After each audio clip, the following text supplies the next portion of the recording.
Bienvenidos nuevamente a esta serie de estudios bíblicos en el Evangelio de Juan. En esta ocasión estamos en el capítulo 7 y empezaremos haciendo una lectura a partir del versículo 40. Recordarán que en nuestra última sesión el Señor había hecho una oferta, una invitación a todas las personas. Si alguno tiene sed, venga a mí y beba. Ahora vamos a ver diferentes reacciones a esta invitación del Señor. Pero como digo, vamos a comenzar haciendo una lectura del pasaje. Juan capítulo 7, versículo 40, que dice de esta manera: Entonces algunos de la multitud, oyendo estas palabras, decían: verdaderamente este es el profeta. Otros decían: este es el Cristo. Pero algunos decían: ¿de Galilea ha de venir el Cristo? ¿No dice la Escritura que del linaje de David y de la aldea de Belén, de donde era David, ha de venir el Cristo? Hubo entonces disensión entre la gente a causa de él, y algunos de ellos querían prenderle, pero ninguno le echó mano. Los alguaciles vinieron a los principales sacerdotes y a los fariseos, y éstos les dijeron: ¿por qué no le habéis traído? Los alguaciles respondieron: jamás hombre alguno ha hablado como este hombre. Entonces los fariseos les respondieron: ¿también vosotros habéis sido engañados? ¿Acaso ha creído en él alguno de los gobernantes o de los fariseos? Mas esta gente que no sabe la ley, maldita es. Les dijo Nicodemo, el que vino a él de noche, el cual era uno de ellos: ¿juzga acaso nuestra ley a un hombre si primero no le oye y sabe lo que ha hecho? Respondieron y le dijeron: ¿eres tú también Galileo? Escudriña y ve que de Galilea nunca se ha levantado profeta. Bueno, pues este es nuestro pasaje. Como ven, efectivamente, el Señor causó una vez más división con esta oferta generosa que Él hizo. Si alguno tiene sed, venga a mí y beba. Y esto es lo que se ha venido subrayando a lo largo de todo el capítulo, que, en fin, el Señor genera diferentes opiniones en unos y en otros, pero sobre todo lo que hemos apreciado es esta resistencia que todas las personas experimentaban para reconocer, para aceptar que Él había sido enviado por el Padre. Esta lucha constante entre la luz y las tinieblas que ya había anunciado Juan, el evangelista, justo al comienzo de su evangelio, en el capítulo 1, los versículos 9 al 11. Aquella luz verdadera que alumbra a todo hombre venía a este mundo. En el mundo estaba y el mundo por él fue hecho, pero el mundo no le conoció.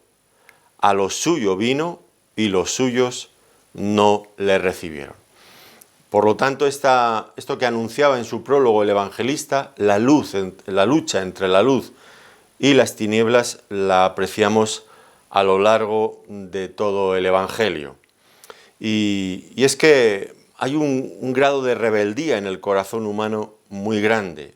El estado del hombre caído, pecador, es realmente más serio de lo que a veces pensamos o imaginamos. Hay un grado de maldad que aun cuando la propia luz viene con tanta fuerza a nuestras vidas, incluso aún así la resistimos.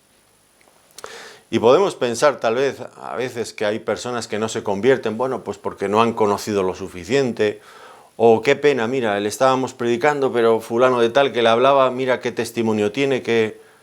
Bueno, puede ser que haya situaciones de ese tipo y que las personas no lleguen a conocer al Señor por un mal testimonio, por una falta de luz, pero desde luego no era el problema aquí. Aquí todas estas personas estaban en contacto directo con la luz, con el mismo Señor Jesucristo. Esas personas que le escuchaban por otro lado hablar y que quedaban emocionadas, maravilladas viendo cómo él hablaba, esa claridad con la que él expresaba la palabra de Dios. Y lo mismo ocurría con las señales que hacía, con los milagros. ¿Quién podía discutir aquellas obras? Todo evidenciaba que él era el Mesías, aquella luz radiante que venía desde la eternidad. Nadie en su presencia podría quedar en oscuridad. Incluso el mismo Señor cuando en una ocasión, un poco más adelante, lo veremos en el capítulo 8, versículo 46, él mismo se atrevió a decir lo que yo nunca me atrevería a decir. ¿Quién de vosotros me redarguye de pecado?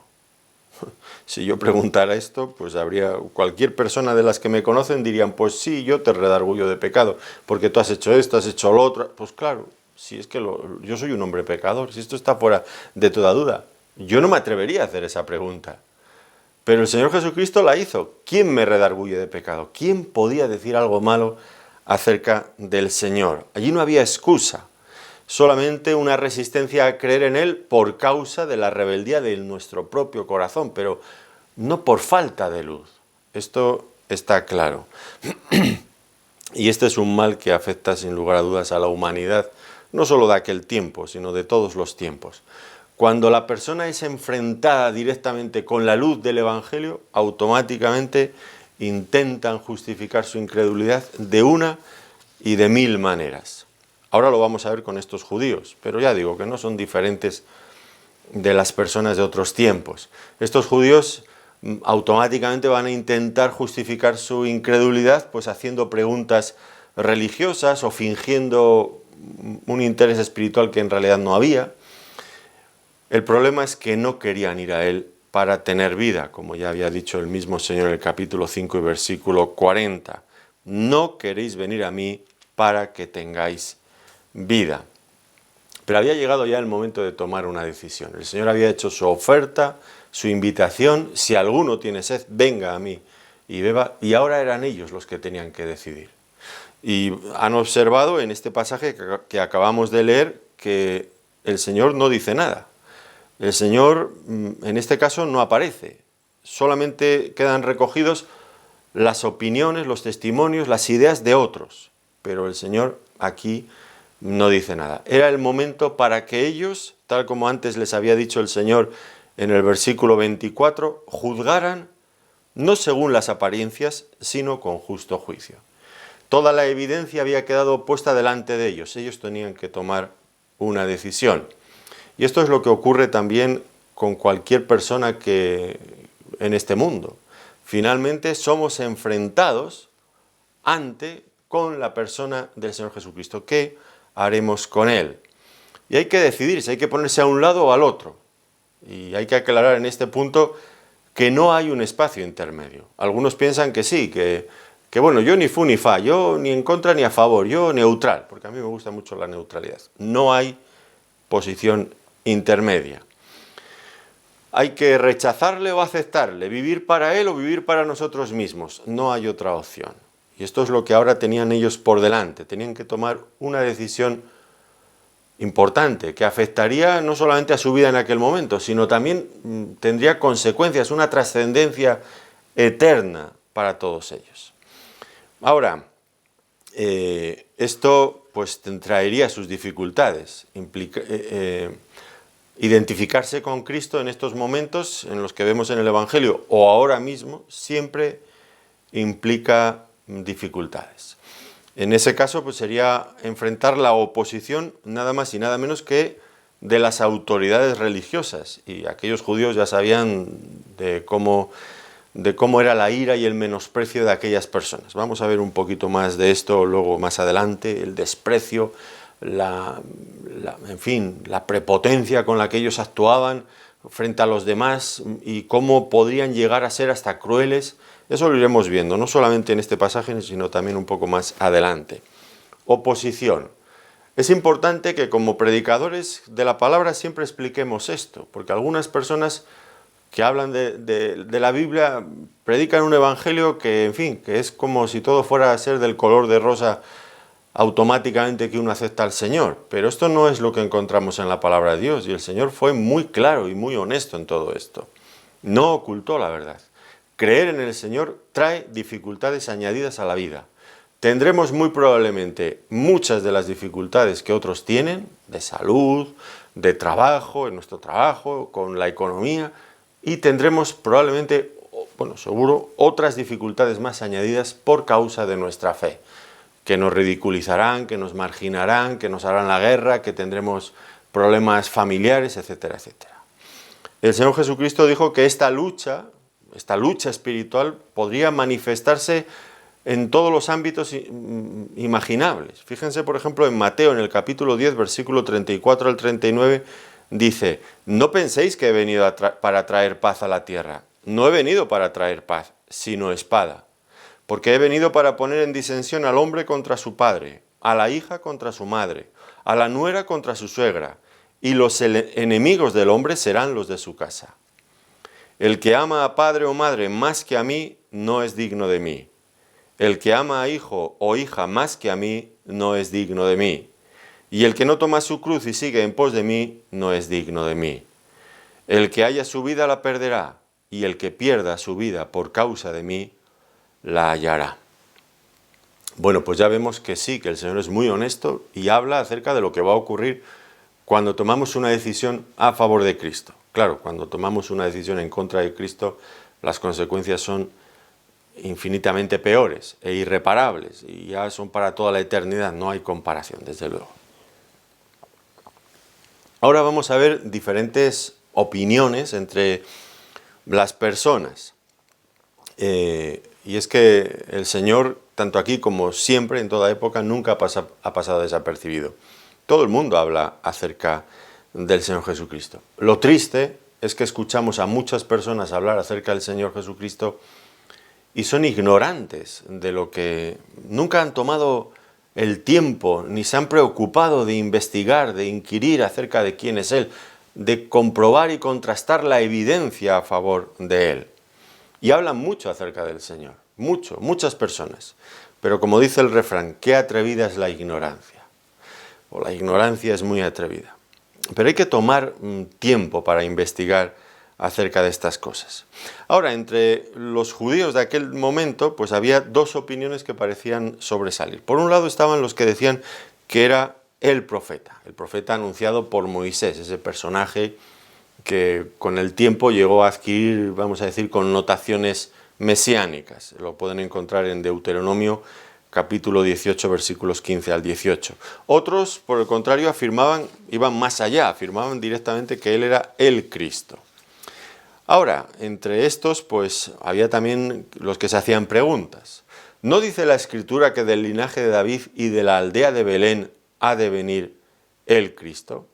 Evidentemente estos tenían buena base, porque ya vimos anteriormente que había otros que decían, cuando venga el Cristo no sabremos de dónde sea. Estos ya van hilando más fino y ya sí que explican las cosas bíblicamente. Tenía que venir del linaje de David y nacer en la aldea de Belén. Ahora, ellos hacían esta pregunta dando a entender que él no había cumplido estos requisitos. Y una vez más, si hubieran hecho una mínima investigación de los hechos, pues rápidamente todo eso habría quedado aclarado. Pero probablemente tampoco tenían mucho interés. Y en lugar de prestar atención a los hechos objetivos, históricos, reales, pues prefirieron prestar atención a otros hechos que, en fin, permitían dudar y hacer interpretaciones jocosas y hasta un poco ofensivas. Lo veremos más adelante en el capítulo 8, versículo 41.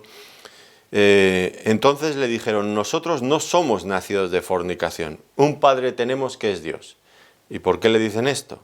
No somos nacidos de fornicación, de una relación inapropiada, fuera del matrimonio.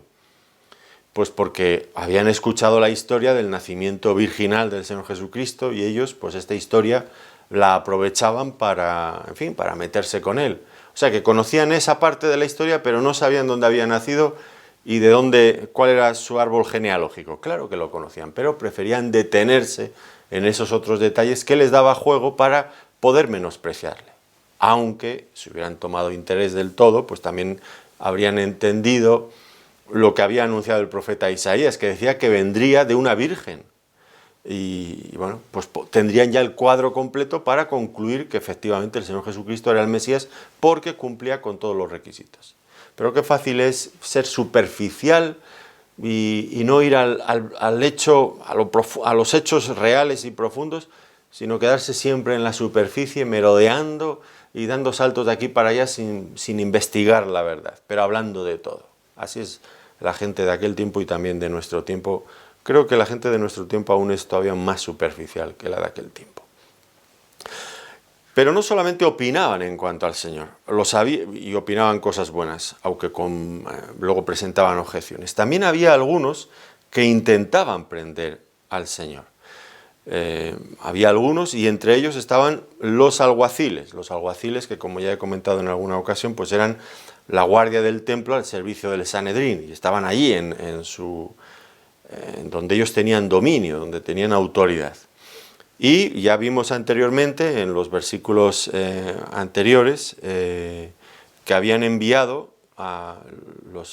en el versículo 32, los fariseos, oyendo que la gente murmuraba del Señor estas cosas, pues se pusieron de acuerdo con los principales sacerdotes y enviaron los alguaciles para que le prendiesen. Ahora ellos estaban allí y tenían una orden, tenían que prender al Señor Jesucristo, pero fueron incapaces. Allí mismo, como el Señor estaba hablando abiertamente en el templo, donde ellos tenían su jurisdicción, y fueron incapaces de prenderle. ¿Por qué? ¿Por qué no fueron capaces de prender al Señor? Bueno, había una razón que ya se nos explicó anteriormente en el versículo 30. Entonces procuraban prenderle, pero ninguno le echó mano, porque aún no había llegado su hora. Esta razón es fundamental. Aún no había llegado su hora. Y es que en tanto que el Padre no llegara a la hora decidida en el calendario divino por el Padre, pues ninguno de ellos podría hacer nada contra el Señor. El Señor, hablando incluso con Pilato, la máxima autoridad romana en la región allí, en Juan, en el capítulo 19, versículos 10 y 11, dice: entonces le dijo Pilato, ¿a mí no me hablas? En el interrogatorio que estaba llevando a cabo con el Señor. ¿No sabes que tengo autoridad para crucificarte y que tengo autoridad para soltarte? Esto es lo que él pensaba. Tengo autoridad para crucificarte y tengo autoridad para soltarte. Respondió Jesús: ninguna autoridad tendrías contra mí si no te fuere dada de arriba. Por tanto, el que a ti me ha entregado, mayor pecado tiene. Así que, si no pudieron prenderle, fue porque no había llegado su hora. Y es interesante notar esto, porque estos mismos alguaciles, esta guardia del templo, fueron más adelante, lo podríamos ver en el capítulo 17 de este Evangelio, en el versículo 1, pues fueron ellos, ya no en donde ellos tenían jurisdicción en el templo, sino cuando... no era 17.1, perdón. Más adelante, cuando le arrestan, creo que es en el 18, pues allí hay en el 18.3, Judas, pues tomando una compañía de soldados y alguaciles de los principales sacerdotes y de los fariseos, fue allí con linternas y antorchas y con armas. Y entonces sí que le prendieron al Señor. Aunque es interesante leer el pasaje entero, porque cuando le preguntan ¿a quién buscáis? Dicen a Jesús Nazareno, y él dice yo soy, y automáticamente todos ellos caen a tierra, como siempre me recuerda a esas fichas del dominó, cuando mueves una y se cae, bla, bla, bla, bla, todas van en cadena una detrás de otra cayendo. Aquí cuando Jesús dice yo soy, y automáticamente todos caen a tierra, con todo su armamento, en fin, impotentes frente a la presencia del mismo Hijo de Dios. Y aquí sí que le pudieron prender después. Bueno, se levantaron. Os he dicho que a quién buscáis, a Jesús Nazareno. Os he dicho que yo soy. Si me buscáis a mí, dejad ir a esto. Y entonces sí que le pudieron prender. Pero porque el Padre había llegado la hora en su calendario y porque Él mismo se dejó prender. Si no, ningún ser humano podría haber puesto su mano encima del glorioso Hijo de Dios. Desde luego que no. Desde luego que no. Ahora, aquí la cuestión por la que no le prendieron evidentemente fue esa, pero había otra razón, y esa razón la dan ellos mismos. Dicen cuando tienen que dar cuentas a los que les habían enviado: jamás hombre alguno ha hablado como este hombre. Ellos habían ido a aprenderle, habían empezado a escucharle y habían quedado fascinados con la enseñanza del Señor. Y esto es interesante, porque estas personas estaban allí en el templo, era su lugar de trabajo. Y tendrían que estar dando paseos por allí, vigilando lo que hacía uno, lo que hacía el otro. Bueno, pues como hoy día, por ejemplo, un policía municipal, no sé, que está en un mercado, pues tiene que estar paseando, vigilando. y se sabrá pues todo lo que se vende y todo lo que hace, quién va, quién no va, lo saben todo. Bueno, pues estos aquí lo sabían todo. Y especialmente lo que habrían escuchado es a muchos oradores del judaísmo, grandes oradores del judaísmo, enseñando en aquel lugar. Y sabrían quién hablaba de una manera, quién hablaba de otra, habrían escuchado los comentarios luego a favor o en contra. Bueno, era el lugar donde ellos vivían habitualmente, echarían muchas horas allí. Y sabían quién era uno, quién era otro. Habrían escuchado sermones hasta la saciedad. Y ahora escuchan al que ellos dirían el profeta de Nazaret. Y le escuchan y quedan asombrados. Ningún hombre ha hablado como este hombre. Y ya saben ustedes que los policías no son gente que se dejan impresionar fácilmente por este tipo de cosas, por discursos. Los policías van al grano, no sé cómo son en otros países, pero aquí nunca muestran interés por nada. Pero aquí, a pesar de que sabían lo que les vendría después, que cuando regresaran con las manos vacías, sin haber prendido al Señor tal como les habían mandado sus jefes, pues iban a llevarse una buena reprimenda, aún así no fueron capaces y admitieron este hecho.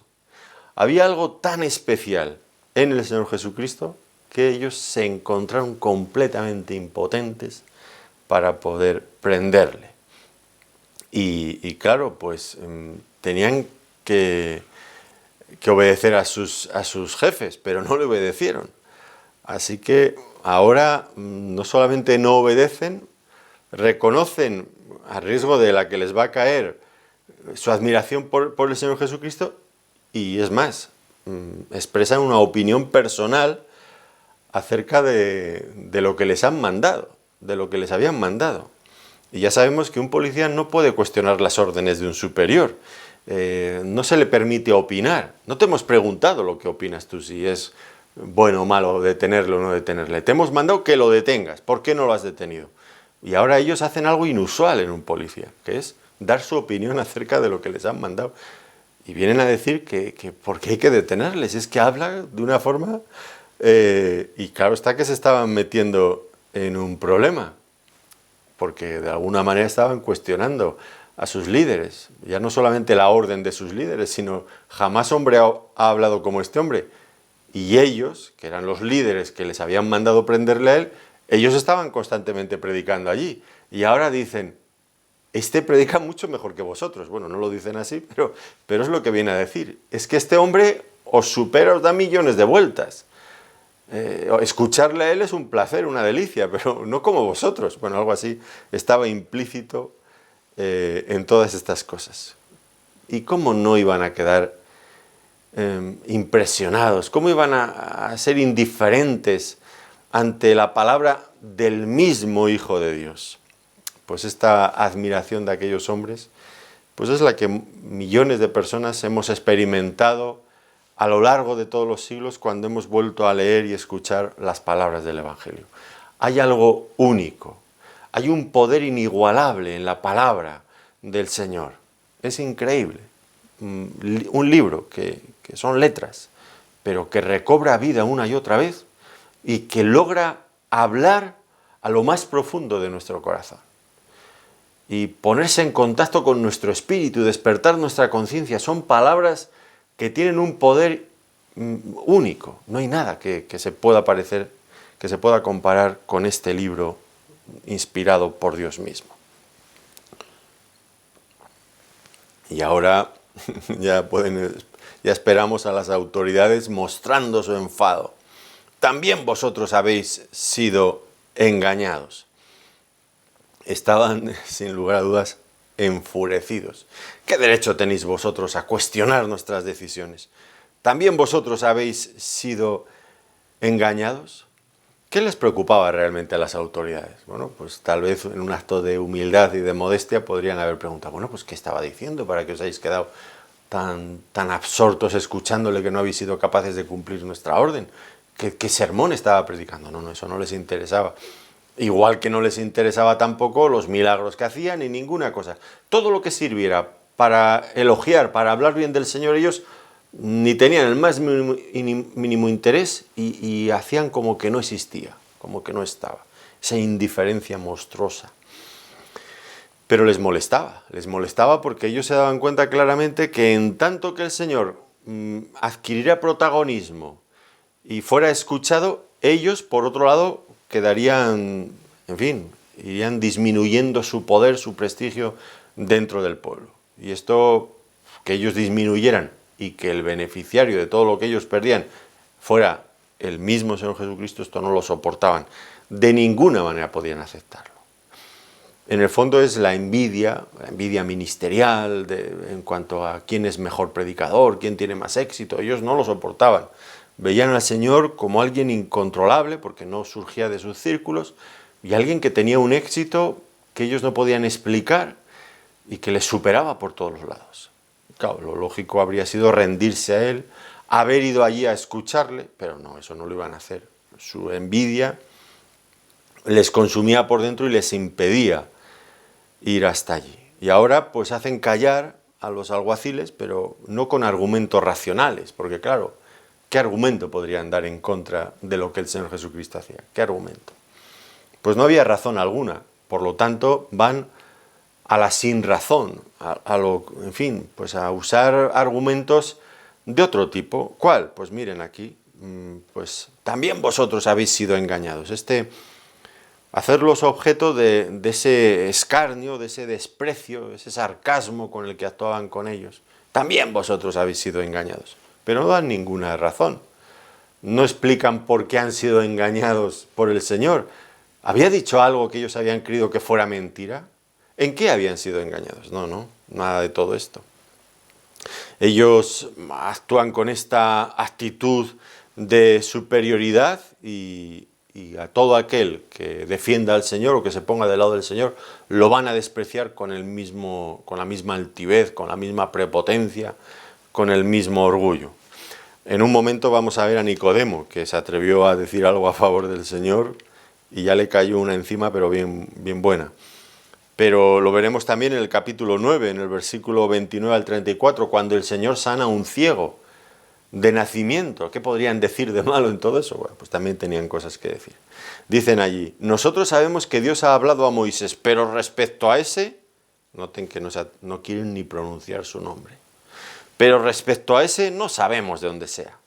Respondió el hombre y les dijo, porque este ciego sí que tenía las cosas claras y además le gustaba hablar clarito.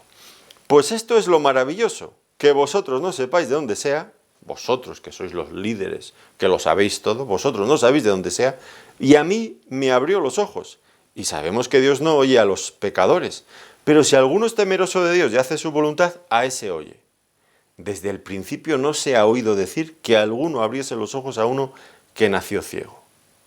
Si éste no viniera de Dios, nada podría hacer. Respondieron y le dijeron, tú naciste del todo en pecado y nos enseñas a nosotros. Y le expulsaron, se dan cuenta, ¿no? La sin razón, no hay argumentos, simplemente hay ese desprecio que surge del odio y ya de personas enfurecidas, cegadas por su envidia. Y este tipo de respuesta ha caracterizado el espíritu del clero, de las clases religiosas por todos los tiempos. Nos han hecho creer en el pasado que la gente son ignorantes y que solamente ellos conocen a Dios y les necesitamos a ellos para que nos enseñen. Claro, esto es muy útil, muy ventajoso para ellos, claro. Apartar a las personas de la palabra de Dios, mantenerlos en ignorancia para que de esa forma cada persona dependa de ellos, de los que sí que saben, de los listos, a los que sí que son de ese círculo privado en el que sí que todo lo manejan entre ellos y ellos tienen el conocimiento y todas las demás personas, si quieren saber algo, tienen que ir a ellos. Y por supuesto no van a hacer tampoco nada para enseñarles, para que salgan de esa ignorancia. Eso lo hemos visto repetido infinidad de veces durante siglos, fue la actitud, la posición de la Iglesia Católica. Ellos decían que nadie debía estudiar la palabra de Dios por su cuenta, solamente los especialistas, o sea, su gente, el sacerdocio católico romano, ellos eran los que únicamente podían apreciar el verdadero sentido de la palabra de Dios. No podías poner este libro en manos de personas vulgares y corrientes, porque ellos llegarían a conclusiones muy peregrinas, fuera de de su razón de ser y dirían cosas, auténticas barbaridades. Nosotros, que somos los especialistas, nosotros os vamos a decir exactamente lo que tenéis que creer. Y ese fue, en fin, el espíritu con el que juzgó la Inquisición durante siglos aquí en España y en otras partes de Europa. Terribles.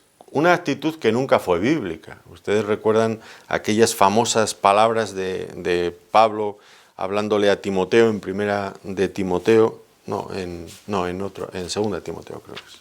Estoy ahora mezclando las citas. En segunda de Timoteo, en el primera de Timoteo, perdón. No me hagan caso, no me hagan mucho caso. En segunda de Timoteo, sí, en el capítulo 3. Dice, pero persiste tú en lo que has aprendido, le dice Pablo a Timoteo, y te persuadiste, sabiendo de quién has aprendido y de quién había aprendido. Dice que desde la niñez has sabido las sagradas escrituras, las cuales te pueden hacer sabio para la salvación por la fe que es en Cristo Jesús. Y antes, en el capítulo 1 de esta segunda de Timoteo, le había dicho en el versículo 5, trayendo a la memoria la fe no fingida que hay en ti, la cual habitó primero en tu abuela Loida, y en tu madre Eunice, y estoy seguro que en ti también. ¿Cómo aprendió Timoteo las Sagradas Escrituras desde su niñez? Pues por medio de mujeres como estas, de Loida, su abuela, de Eunice, su madre. O esto diría el catolicismo siglos después. ¡Qué barbaridad! ¿Cómo un niño va a aprender las Sagradas Escrituras de unas mujeres allí que no tienen cultura? Bueno, pues esto era lo normal en el judaísmo y debe ser lo normal también en nuestros días, que nosotros enseñemos la palabra de Dios a nuestros hijos. Y cada persona tiene que acercarse a Dios y por sí mismo aprender y leer y meditar en la palabra de Dios. Este es un libro que Dios ha dirigido a todos los públicos, sin excepción. No una clase de especialistas que tiene una serie de titulaciones. No, por favor, no. Claro, la Iglesia Católica, después de siglos de haber causado tantísimo daño, abrió el asunto, aunque solamente entreabrió el asunto, y sí, por fin hace ya unas pocas décadas, pues trajeron la primera versión de la Biblia al castellano. Cuando esta versión, la Reina Valera que yo uso, estoy usando la Reina Valera revisión del 60, pero esta versión fue traducida por Casiodoro de Reina en el año 1569, revisada después por Valera en el año 1602. Pues hasta el año 1900, no sé cuándo es la versión católica de Nácar Colunga, pero no sé si es del 1960 o 50, bueno, no sé. Pero ya se dan ustedes cuenta la cantidad de siglos que transcurrieron hasta que la Iglesia Católica por fin decidió poner la Biblia en la lengua del pueblo, porque la tenían en latín, en la versión de San Jerónimo, dicen ellos. En una traducción que del griego y del hebreo, que ellos tenían como la autorizada, ¿no? Una traducción, en lugar de ir a los textos originales. Pero bueno, ese sería otro tema. Pero sacando a las personas del contacto con la palabra de Dios. ¿Cuándo Dios ha dicho en su palabra que este libro es solamente para determinados públicos especializados? Este libro es la palabra de Dios para todas las personas en todo lugar. Y esto, pues, esto es algo que, esta actitud del clero de superioridad sobre la gente que no conoce, tenéis que fiaros de lo que nosotros decimos y no cuestionéis lo que decimos. Esta ha sido la actitud, ya digo, de la Inquisición durante siglos. Cualquiera que se oponía a ellos, por el hecho de oponerse a ellos, ya automáticamente era condenado gravísimamente. Y siguen con su argumentación irracional, porque aquí no hay razones. Dice, ¿acaso ha creído en él alguno de los gobernantes o de los fariseos? Ellos eran los expertos y ahora tenían que aguantar que los alguaciles les cuestionaran. Y ellos salen diciendo, sois unos incultos. Fijaros bien, ¿acaso ha creído en él alguno de los gobernantes?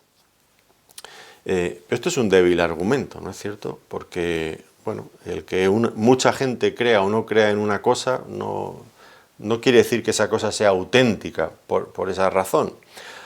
Ahora, es verdad que la causa de Cristo pues, no siempre ha tenido mucha receptividad por parte de las clases altas de la sociedad.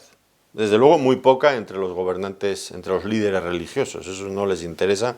Les pasa lo mismo que en aquella época, que tienen celos del Señor y ellos quieren autoridad para sí, no para el Señor. Y bueno, pues los religiosos siempre han dejado normalmente al Señor a un lado. Y los gobernantes también, y la gente poderosa, es verdad, esto no lo podemos negar. En su mayoría, no siempre, pero sí hay cierta tendencia. Como diría el apóstol Pablo, la palabra de la cruz es locura para ellos. Y ellos ridiculizan el cristianismo, dicen que es el opio del pueblo, una especie de droga suave que les sirve a la gente, a la pobre gente inculta, para evadirse de sus problemas y de la realidad. Y sí, es verdad que esto ha ocurrido así, en el sentido de que, no que el cristianismo sea el opio del pueblo, ni muchísimo menos, pero sí que las personas, pues, de la clase alta, pues, de la sociedad, tienen esa tendencia a rechazar el Evangelio. El apóstol Pablo llegó a esta conclusión después de, en la iglesia en Corinto, en 1 Corintios capítulo 1, versículos 26 y 29 dice: pues mirad, hermanos, vuestra vocación, que no sois muchos sabios según la carne, ni muchos poderosos, ni muchos nobles, sino que lo necio del mundo escogió Dios para avergonzar a los sabios, y lo débil del mundo escogió Dios para avergonzar a lo fuerte, y lo vil del mundo y lo menospreciado escogió Dios, y lo que no es, para deshacer lo que es, a fin de que nadie se jacte en su presencia. ¿Qué es lo que nos dice aquí? Bueno, pues lo que nos dice es que efectivamente, pues entre los sabios, los entendidos, los nobles, los poderosos, pues no responden de esta manera, no siempre, pero normalmente no responden al Evangelio con esa actitud de aceptación, de humildad, de recibir lo que la palabra de Dios dice. Y Dios, por el contrario, lo que ha hecho es usar precisamente a todos los demás, a los débiles, a los que no son sabios, a lo que es menospreciado en este mundo, los ha usado para avergonzar a esos otros. Porque al final, todos esos que se creen tan listos, tan especiales, pues tienen vidas realmente con grandes fracasos y grandes lagunas muy importantes en sus vidas.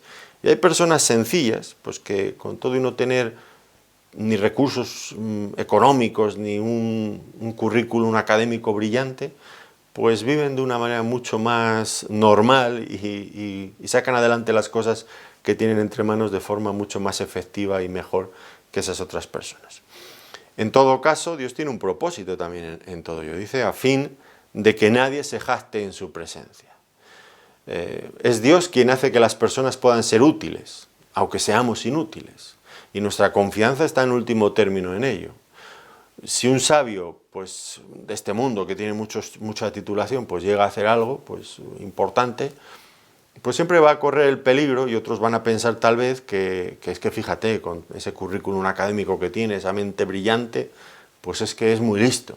Pero cuando ocurre todo lo contrario, que personas que no tienen todo eso, que no tenemos todo eso, pues podemos hacer algo, pues desde luego, si llegamos a hacer algo que funcione, que pueda ser de bendición o de ayuda a otros, no nos podemos quedar con nada de la gloria, porque no es nuestra. Si algo podemos llegar a hacer, será siempre porque Dios quiera utilizarnos, pero no porque nosotros seamos todo eso que no somos, evidentemente.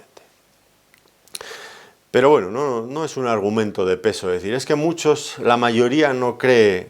Bueno, la mayoría muchas veces está equivocada. De hecho, crucificaron al Señor Jesucristo, lo cual habla muy mal de las mayorías. Pero, bueno, pues no es un argumento, pero ellos lo esgrimen aquí como una cosa irrefutable y verdad absoluta. Y continúan diciendo, mas esta gente que no sabe la ley, maldita es. Bueno, pues se referían a las personas que no habían estudiado en sus centros académicos, que no estaban bajo su autoridad, bajo su influencia, que no habían adquirido sus ideas y las estaban divulgando por aquí y por allá. Bueno, pero eso no quiere decir que sea la única manera de conocer la palabra de Dios. Y hay personas muy sencillas muchas veces que no tienen nada de todo eso de lo que ellos presumen, estos líderes, estos entendidos, pues que no tienen nada de todo eso, sin embargo leen la palabra en sus casas, la meditan, la ponen en obra en sus vidas y son capaces de avergonzar claramente a esos otros exégetas y teólogos de fama mundial muchas veces, porque tienen vidas normales que funcionan correctamente en sus familias, con sus hijos, con sus padres, mientras que esos otros que son tan listos pues van acumulando fracasos matrimoniales, tienen problemas insolubles con sus hijos, etcétera, etcétera, etcétera. Nadie tiene esa actitud prepotente que les enfrenta con todos los que tienen a su alrededor, porque los ven como personas inaccesibles, de un trato difícil. Y hay otras personas que sí que conocen la Biblia, que no son malditos, como dirían estos, pero que manifiestan mucha más sabiduría en ese orden práctico de las cosas. O sea que este argumento también, pues hay que entenderlo bien, porque ellos hablaban de esto, pero ellos menospreciaban a personas sencillas que escuchaban al Señor y que estaban aprendiendo de Él, y claro que esas personas no eran malditas, todo lo contrario, todo lo contrario. Ellos estaban simplemente dando rienda suelta a su odio contra el Señor y menospreciando a cualquiera que se pusiera de su lado. Ahora, habiendo dicho esto, hay que aclarar que lo que ellos estaban diciendo era, en este caso concreto, no en cuanto al principio que expusieron, sino en este caso concreto, lo que estaban diciendo era mentira. Ellos consideraban que era el desconocimiento de la ley lo que llevaba a esas personas a creer en el Señor Jesucristo, cuando estaba ocurriendo todo lo contrario. Y es que cuanto más conocían la palabra de Dios, más se daban cuenta de que Él era el que estaban esperando. El mismo Señor Jesucristo lo dijo en Juan capítulo 5, versículo 39. Escudriñad las Escrituras, porque a vosotros os parece que en ellas tenéis la vida eterna, y ellas son las que dan testimonio de mí. Es decir, lejos de que una persona que conoce la Biblia, según argumentaban ellos, dejaría de creer en Cristo, es todo lo contrario. Cualquier persona que estudie seriamente la palabra de Dios creerá en Cristo, porque la concordancia que hay entre lo que está anunciado en la palabra de Dios y lo que vemos en Cristo es exacta. Hay una correspondencia total y absoluta. Cualquier persona que mire toda esa evidencia profética acumulada a lo largo de los siglos, anunciando la venida del Mesías y cómo habría de ser Él, y luego lo compare con la persona de Cristo, por supuesto, lejos de no creer en Él, lo que hará es creer en Él. Así que estos líderes del judaísmo estaban usando un argumento muy mal, muy mal. Como desconocen la palabra de Dios, por eso creen en Él, todo lo contrario. Porque estaban empezando a conocer la palabra de Dios de primera mano, entonces era que creían en Él. Ahora, habiendo dicho esto, hay que decir que el argumento en otro sentido, no como ellos lo aplicaban, el argumento en sí, pues tenía mucho de auténtico, de verdadero. ¿Por qué razón? Bueno, porque evidentemente la ignorancia de la palabra de Dios, pues es un verdadero problema. No conocer la palabra de Dios es un verdadero problema. ¿Qué dice el apóstol Pablo cuando escribe en Efesios capítulo 4, versículo 14? Que aquellos que desconocen la palabra de Dios, pues son llevados por doquiera de todo viento de doctrina, por estratagema de hombres que para engañar emplean con astucia las artimañas del error. Y en este sentido, pues los fariseos, que no era en el sentido en que ellos lo aplicaban, ya digo, pues tendrían razón. El pueblo que no conoce a Dios, pues es un pueblo que vaga errante de aquí para allá, creyendo cualquier cosa que sale en su camino. Y por cierto, ese es el problema del cristianismo del día de hoy, el desconocimiento de la palabra de Dios. Yo no sé si estaré equivocado o no en lo que voy a decir ahora, pero yo cuando me convertí hace ya casi 40 años, en aquel tiempo los creyentes leíamos, devorábamos la palabra de Dios, estudiábamos la palabra de Dios, teníamos interés en estudiar la palabra de Dios. Quizás no éramos tantos como hoy, pero había cualquier creyente evangélico de aquella época podría enfrentarse con un teólogo del catolicismo y ponerse a su nivel y hablarle, desde personas bien jovencitas, porque leíamos y estudiábamos la palabra de Dios. Y hoy en día, hay un desconocimiento que es vergonzoso de la palabra de Dios, un desconocimiento vergonzoso de la palabra de Dios. Y ves a personas que en el nombre del cristianismo y de cristianos evangélicos que hacen cosas rarísimas, absurdas, que creen cosas, en fin, cualquier cosa se lo creen. ¿Por qué? Porque desconocen la palabra de Dios, no tienen contacto con la verdad.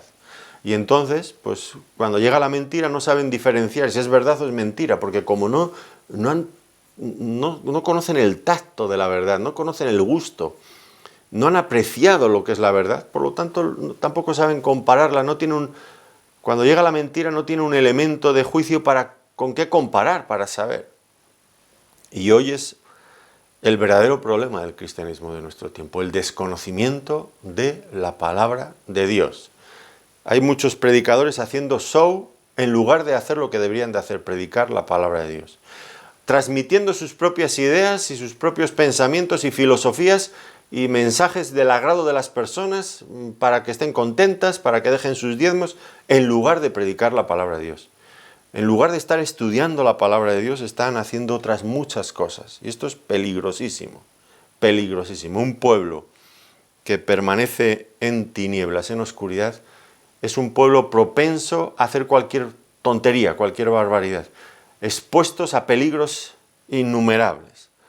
No me canso de enfatizar esta verdad. Es imprescindible conocer su palabra. Ahora, dicho esto, que ya ven que ellos estaban diciendo una gran verdad, pero aplicándola justo al revés, mal, totalmente mal. Porque un verdadero conocimiento de Dios nos va a llevar, de la palabra de Dios, nos va a llevar a glorificar al Señor Jesucristo. Eso será una de las cosas que más claramente se verán en nuestras vidas si realmente la conocemos. Ahora, por otro lado, un verdadero conocimiento de su palabra y de Dios, pues desde luego no nos va a llevar a menospreciar a otros que no tienen ese conocimiento. A veces, pues algunos de nosotros hemos tenido grandes privilegios. Yo desde luego cuento como un privilegio enorme, quizás el mayor que yo he tenido en mi vida, que desde el momento en que me convertí al Señor con 15 años, pues tuve la posibilidad de estar en contacto con personas que me enseñaron la palabra de Dios, que amaban de verdad la palabra de Dios y que me infundieron ese deseo, ese ánimo, esa inquietud por aprender más y que me ayudaron muchísimo en ese conocimiento. Y es verdad, he visto a otras personas con el tiempo que no han tenido ese privilegio, no todos tienen esos privilegios, es verdad. Y no podemos mostrarnos orgullosos y altivos frente a ellos.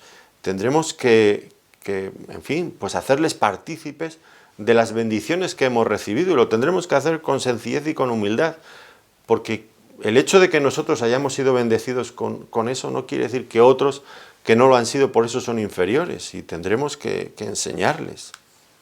Pero estos líderes del judaísmo mostraban este orgullo intelectual y religioso que les llevaba a menospreciar a todas las demás personas. Y esto, desde luego, no será la actitud que tendrá alguien que realmente conoce la palabra de Dios. No tendrá. Me acuerdo todavía una persona, no sé de dónde era, creo que era de Bolivia, no me acuerdo, no sé, o de Ecuador, no me acuerdo, hace ya bastantes años me dice, oiga, usted no se crea que porque a nosotros no nos han enseñado la palabra de Dios, no por eso somos tontos, que es que no nos han enseñado, pero si nos enseñan vamos a aprender. Y claro que sí, yo he visto a personas de infinidad de partes aprendiendo la palabra de Dios y prosperando en la vida espiritual. Y el hecho de que no hayan tenido esa bendición, que sería una bendición que deberíamos de tener todos, pero para eso hay que ponerse las pilas y empezar a estudiar para poder transmitir a otros la palabra de Dios. Pero qué pena que hay personas en muchos lugares que no han tenido ese privilegio. Y que si lo tuvieran, claro que van a aprender la palabra de Dios. Y claro que van a ser útiles y van a llegar lejos en la vida. Claro. Pero si tenemos esta actitud de superioridad intelectual, de orgullo espiritual frente a otros, pues esto es algo que nos coloca en la línea de estos judíos que tanto se opusieron al Señor. No es buena esta actitud ni es bíblica. Ahora, aquí tienen un problema que no esperaban estos judíos que hablaban de esta manera. Y es que dentro de sus propias filas, allí en el Sanedrín, uno de sus componentes, Nicodemo, que no era de esas clases a los que ellos menospreciaban, sale en defensa del Señor. Y es que el Señor, ya he dicho antes que es verdad que no hay muchos dentro de las clases dirigentes y religiosas que acepten al Señor y que amen al Señor, pero no quiere decir que ninguno acepta al Señor. Y aquí tenemos un ejemplo, entre otros muchos, que también los hay, pero no son mayoría, pero están ahí. Y es que Dios siempre tiene hijos suyos en los lugares más insospechados. Y ahora Nicodemo, que era un hombre muy diferente a ellos, porque este hombre sí que se había tomado la molestia, el interés por investigar quién era el Señor. Recuerdan que él había ido a encontrarse con el Señor en Juan, en el capítulo 3, y él había entrado hablando de esta forma: Rabí, sabemos que has venido de Dios como maestro, porque nadie puede hacer estas señales que tú haces si no está Dios con él. Él había evaluado las evidencias y había dicho: ya no solamente eres un rabí, es que Dios está contigo. Es que nadie puede hacer las cosas que tú haces si Dios no está con él. Y imaginamos que a partir de ese momento se convirtió en un discípulo, aunque probablemente un discípulo secreto del Señor Jesucristo. Pero claro, su conciencia ahora, cuando está escuchando a sus compañeros de allí del Sanedrín, de ese órgano de gobierno judío, hablar con ese menosprecio acerca del Señor, pues su conciencia le está acusando y se siente en el deber de decir algo. Aunque, como vamos a ver, pues él no habla abiertamente a favor del Señor. Esto sí que lo notamos, ¿no? Él adopta la actitud de un rabino y da allí una sentencia al tipo de los rabinos, como ellos hacían, una sentencia totalmente correcta, y con ella ponía, sin salir claramente en defensa del Señor Jesucristo, yo creo que Jesús es el Mesías, no dice esto, pero hace da una sentencia aquí que pone en tela de juicio la actitud del Sanedrín. ¿Qué es lo que él dice? Dice: ¿juzga acaso nuestra ley a un hombre si primero no le oye y conoce lo que está haciendo? Y fue muy hábil, realmente fue muy hábil, porque lo que hizo es decirles a ellos: vosotros conocéis la ley, pero no la cumplís. Porque según Deuteronomio 1.16, pues debían de juzgar con justo juicio, mirando bien la evidencia, escuchando primero todas las cosas. Pero estos estaban actuando con prejuicios y no de una manera coherente. Nicodemo sí que había tomado ese interés y había ido a ver al Señor, pero ellos no querían hacer eso. Y entonces pues le menospreciaron, vamos a ver en un momento, ¿no? Pero en realidad los que se desautorizaban con ese comportamiento eran ellos mismos. No habían tomado la molestia, la iniciativa de indagar, de examinar sus obras. Las conocían, pero no le daban importancia. Así que ellos eran mucho peores que aquellos que desconocían la ley, porque ellos que sí que la conocían, no la cumplían como debían. Y eso es mucho más grave que desconocer la ley y no cumplirla. Conocer la ley y no cumplirla, o no enseñarla para que se cumpla, pues es mucho más grave. Y eso era lo que ellos estaban haciendo y obligando a otros, como a los alguaciles y a otros, a llegar al mismo extremo que ellos llegaban. Como digo, Nicodemo automáticamente se convirtió en el centro de las críticas de ellos. Claro, a él no le podían acusar de ignorar la ley. No le podían decir: esta gente que no conoce la ley maldita es. Eso no se lo podían decir a Nicodemo. Nicodemo, como dijo el Señor, dice el Evangelio, era un principal entre los judíos. Y luego el Señor le dice: no eres tú maestro de Israel. O sea, era una autoridad. Y era él el que estaba desmontando todos los argumentos del judaísmo. Como diríamos aquí en España, les salió el tiro por la culata, ¿no? Ahora, uno de ellos, de los más nobles, de los más avanzados en conocimiento de las Escrituras, que además sí que se había tomado el interés por averiguar quién era el Señor, les cuestiona a ellos. ¿Cómo iban a reaccionar frente a esto? Pues dicen ellos: escudriña y ve que de Galilea nunca se ha levantado profeta. Bueno, evidentemente no estaban esperando un desafío de ese tipo allí mismo en el Sanedrín aquel día. Y ahora tienen que reaccionar.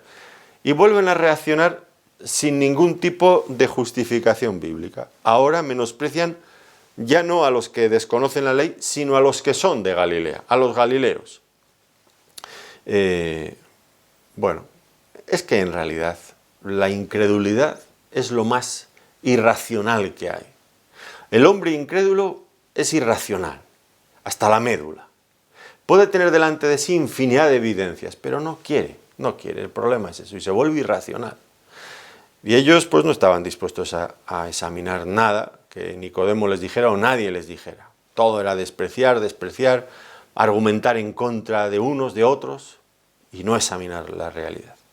Todo porque ya de hecho habían decidido su veredicto. Era culpable y nada lo iba a librar al Señor. Y eran así. Ahora, este nuevo argumento, que es bueno, en fin, pues se basaba en el hecho de que Jesús provenía de Galilea. Y como ellos despreciaban a los galileos, de Galilea, ¿cómo va a salir un profeta?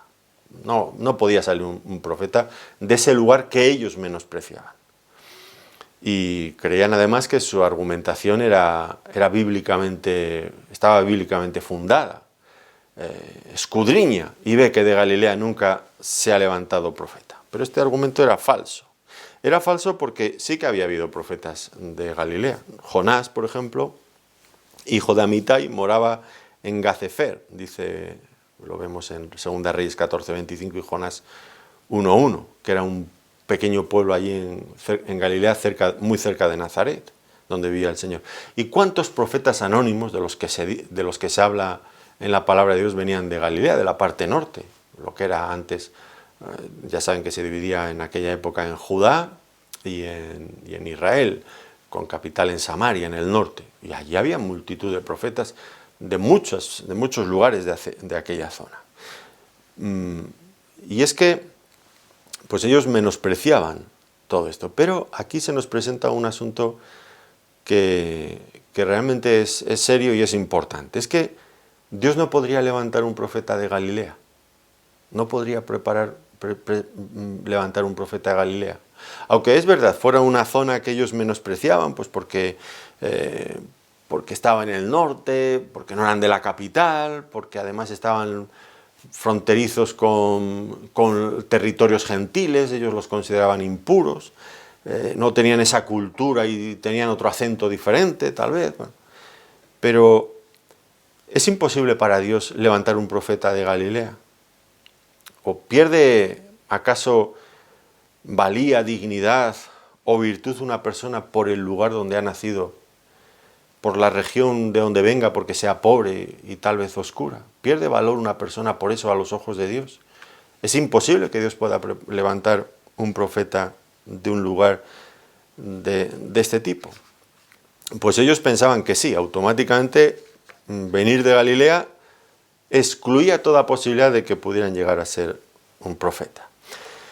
Y esto realmente a mí me duele porque yo mismo lo sufrí, en cierto sentido lo he sufrido en mis propias carnes. Hace ya bastantes años me acuerdo que estaba predicando precisamente sobre este mismo pasaje. Y era un momento difícil en nuestra iglesia local. Varios hermanos, al menos 2, me habían dicho separadamente en algunos momentos. Era un tiempo en que había, bueno, ahora también los hay, ¿no? Muchas personas de otros países. Las iglesias en España pues son multicolor, multirracial, multitud. Y era una época en que en nuestra iglesia, pues igual que ahora, había muchas personas de otros países, de Latinoamérica, de otras partes de Europa, de África, de otros lugares. Y me decían estas personas que eran españolas, hermanos españoles, me decían, la iglesia de Ávila, donde yo pastoreaba, tiene que depender de los españoles. Venían a decir, lo que querían decir exactamente es, nosotros tenemos que mandar, los españoles tenemos que mandar. Los hermanos de Latinoamérica, de otros lugares, están muy bien, como mano de obra para hacer lo que nosotros no queramos hacer, que lo hagan ellos, pero nosotros somos los que tenemos que mandar y ellos son los que nos tienen que obedecer.